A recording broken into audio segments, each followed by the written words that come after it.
Alright, so I just finished watching Godzilla X Kong, The New Empire. The first thing I want to mention is the crowd size of attendance. So I was there for 7 p.m. opening night, March 28th, and there was around maybe 35 to 40% of the seats in the entire cinema for this auditorium filled up. So yeah, 35 to 40%, it's okay. It's kind of questionable why it wasn't full. Who knows? I don't know why. But also throughout the movie, I felt like there were not really any big exciting or really big moments that made the crowd cheer or scream or something. Yeah, it was just kind of normal. Yeah. Okay, so I'm going to go through the story, give my opinions on certain sections, and of course, there will be spoilers. Okay, so the first thing that I saw at the very beginning was it starts off with Kong having an infected tooth. Yes, that's where the film story starts. So he has this pain in his left upper tooth, and I think they sedate him, they put him to sleep, and a dentist by the name of Trapper actually goes down from a plane on this kind of rope, and then he kind of wraps something around the tooth of Kong, then he just like yanks it out, just pulls it out, and then Kong wakes up and he realizes, oh yeah, my old tooth is gone.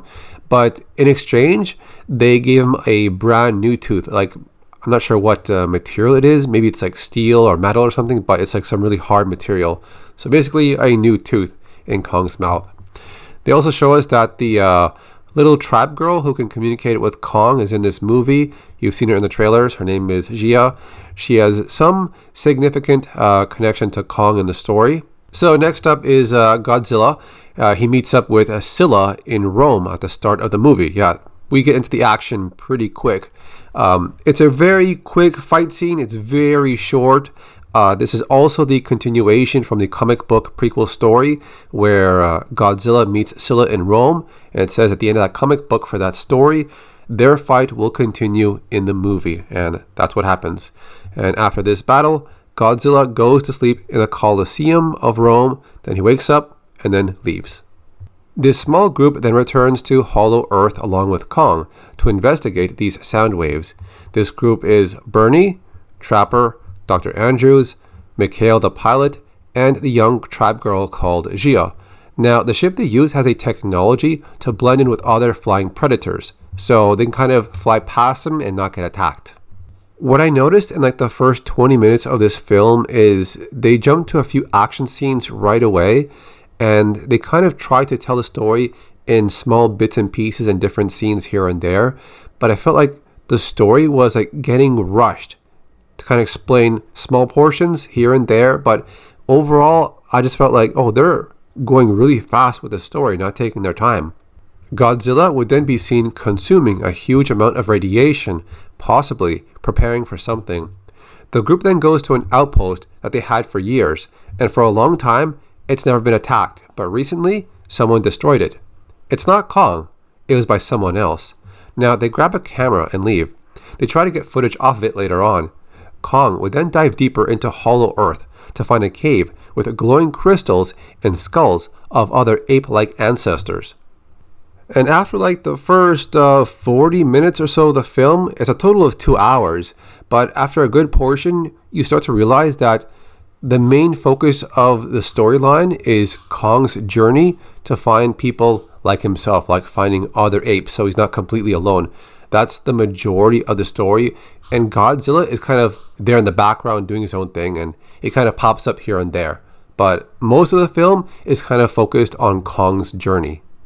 Kong would later meet Zuko, which is that mini Kong we saw in the trailer, but the little guy bites him, and Kong gets ambushed by 3 other apes that have the same build as Scar King. So he does defeat them all, kind of quickly. And the funny part is when he uses Zuko as a weapon, he basically holds onto the mini Kong, swings him around like a bat or a whip, and hits the other apes. Now, there's not much humor in the movie, even from the human characters. Like, their jokes are kind of lame, and you don't really care about it. But the only few moments of humor that I liked in the movie were in a few scenes with the Titans. And by now, this is around halfway through the movie already. So this is like an hour. Yeah, it goes by that fast. It seems like the story rushes through many scenes. So the group are still exploring Hollow Earth in another area. Bernie is trying to film footage for his documentary. The next part is the only time when the humans have tension between them. Mikhail, the pilot, wants to take command of the team, but he gets attacked by some tree-looking creature, then the others run off. And when this happened, I honestly felt nothing for this character. He appeared for a few minutes, then got taken out. And I was like, okay, whatever, just move on. As the movie reached the halfway mark, I did care about the story, but the way they rushed it felt like they just wanted to get to the action scenes as soon as possible and have this epic story of the Titans be squished into a few sentences later on.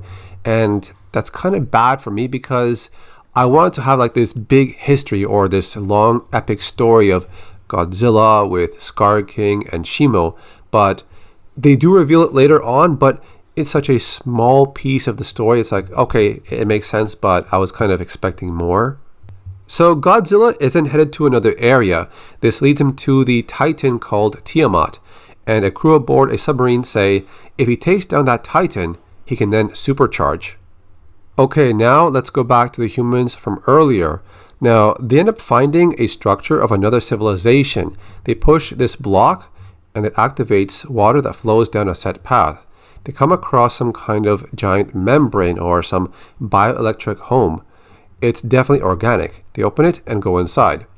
Now Kong would meet Mini Kong again, Suko, which leads him to some other area. Kong would then get ambushed by a giant snake titan on the water, but wins by chopping its head off. He then shares some meat with Suko and they eat together. And this is around the time when Suko kind of befriends Kong and they kind of work together, because in the beginning, Suko was like against Kong, but now they're working together. So later on, Godzilla runs into Tiamat underwater and defeats it. The group of Bernie, Trapper, and the others, they would go inside that organic dome, and inside is an undocumented vortex, and they find another tribe of people inside. One lady would hold hands with a young girl named Gia, the one from the trailers. And then we see a memory flashback, but it went by too fast, so I couldn't remember what every frame was trying to explain or what hint it was giving. Then the others are granted safe passage to another area. This is where it came from. The beacon they read, or those sound waves, it's the Iwi tribe sending a signal. Suko would lead Kong to another area. They cross a bridge made up from the skeleton remains of a very large creature, bigger than anything else we've seen, and nothing is mentioned about this. But some theories say this could be a skull crawler that kept on growing to this size. So this is the part when the human survivors find these carvings that tell the story about Godzilla, Scar King, and Shimo. So they said in the beginning, Hollow Earth lived in harmony with the surface. An old story tells of an evil ape that was obsessed with reaching the surface. Godzilla imprisoned him in the bowels of Hollow Earth. This is where Kong meets other apes. Suko would lead Kong to this area where the others are doing manual labor. The two of them would then fight. Scar uses a whip and Kong has an axe. Kong proves to be physically stronger while Scar is more agile and faster. Scar would then unleash Shimo upon Kong. Shimo is massive and is also chained up. Scar is clearly using this crystal to control Shimo, although I may have missed it, but I'm not sure where this crystal originated from, or if it's like a magical crystal, or if it's like a piece that was taken off Shimo's body. Not sure. But that is clearly what Scar King is using to control Shimo. So this crystal is attached to the end of Scar King's bone whip. Now, this is when Kong gets attacked by Shimo. Now, he loses his axe in the process, but does manage to escape this area. Later, he gets chased by 3 other apes. Kong is injured, but is saved by Suko. It's then revealed, or at least mentioned, that Shimo is a female, and Dr. Andrews refers to Shimo as a her in one of her lines. Not sure how they figured out Shimo is female just by that line, but yeah, that's what she said. Now, Shimo did cause the last ice age. There were some theories that Shimo is the one who froze King Ghidorah. Not sure if they mentioned it in the movie that way, or if the ice age is what caused Ghidorah to get frozen, because I was kind of expecting or hear a part where Shimu fought Ghidorah and froze him. Maybe I missed it, I don't know. There's an ancient story that says Mothra will return and that a titan from Skull Island will save everyone, along with Godzilla. Now, the part where Godzilla is in a frozen state, he's actually absorbing something. This leads to his new pink evolution form. And Mothra, only shows up for maybe 2 or 3 scenes, and that's pretty much it. It's really fast, yeah, pretty short. Now, the tribe we saw earlier would be found by Kong. One of the evil apes followed him and sees where Kong is hiding, so he returns to Scar King to report on what he found. Scar King would ride Shimu into battle while he leads a small army behind him. Godzilla awakens in his new form. There's also a new energy signature detected within him. Project Powerhouse is the augmentation they worked on. The prototype was already transported and stored in Outpost 1. This is the mechanical gauntlet we saw in the trailers that Kong had. It's flown in, attached to Kong's arm, and some injections will help him heal the frostbite injuries. Their plan now is to get Kong to bring Godzilla down to Hollow Earth because they need help. We then see Kong scale the walls of Hollow Earth, then he ends up in Egypt. It's by those pyramids we saw in the trailer. He screams out to get Godzilla's attention, and Godzilla heads towards him. The story says that Mothra is the key to protecting the area where the tribe people are in. There's a scene when Mothra does awaken. Now, Kong seems to be aware of the threat. He doesn't want to fight Godzilla, but is forced to. There's even a part when Godzilla does a suplex on Kong. Ridiculous, but funny to see it. Mothra then shows up to break up the fight between them and seems to communicate to Godzilla that Kong is not the enemy. The next scene is where Kong and Godzilla are down in Hollow Earth and they're trying to stop Scar King from reaching the surface through those vortexes. Now, Shimu would blast the crystal structures, which causes the gravity to change, and this is a battle scene with all 5 titans, including Mothra, who makes a very short appearance in the battle, along with some evil apes and Zuko. Now, this gravity distortion is how Shimu, Scar King, Kong, and Godzilla end up back on Earth. They go through a portal in the rocky areas with those crystals. Scar would command Shimu to blast the sky and some buildings with its ice beam. Kong and Godzilla would show up, and this epic battle occurs, but it is a short battle. Now, Zuko brought Kong's axe that was left behind in Hollow Earth. Zuko ends up destroying the crystal that controls Shimu, which frees her mind. She comes to her senses and realizes who the real threat is. Kong would hold Scar King as Shimu would blast Scar, freezing him. Then Kong would destroy his frozen body. It's a cool action scene altogether, but it's kind of short. Mothra has a very short role in the film, but she does survive this battle. Godzilla goes back to sleep in the Colosseum. Shimu returns to the pit where she was held. Kong is joining her and reunites with his other apes. The action scenes were fun, but the story felt like it was rushing through every scene, just quickly telling you small details. I mean, it all makes sense in the end, but for a 2-hour movie like this, I think there's enough action scenes. The story seems to be more about Kong's journey to find others like him, and Godzilla is kind of just there in the background doing his own thing.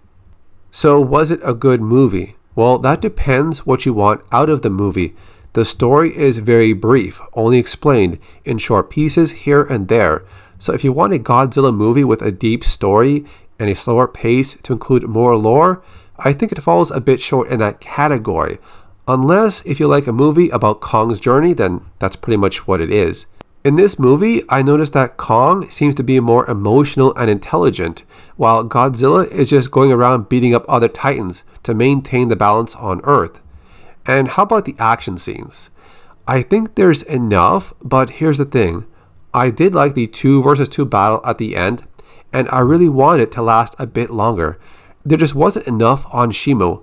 For an ancient titan, I just wanted a little bit more.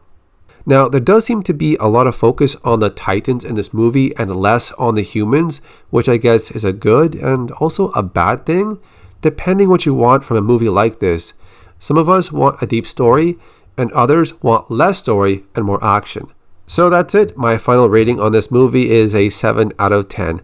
It's a decent action flick, but I felt it was rushed. Oh, and there's no post-credit scene. Yeah, so that's it. If you saw the movie, what do you think about it? Tell me in the comment section, and I'll see you next time.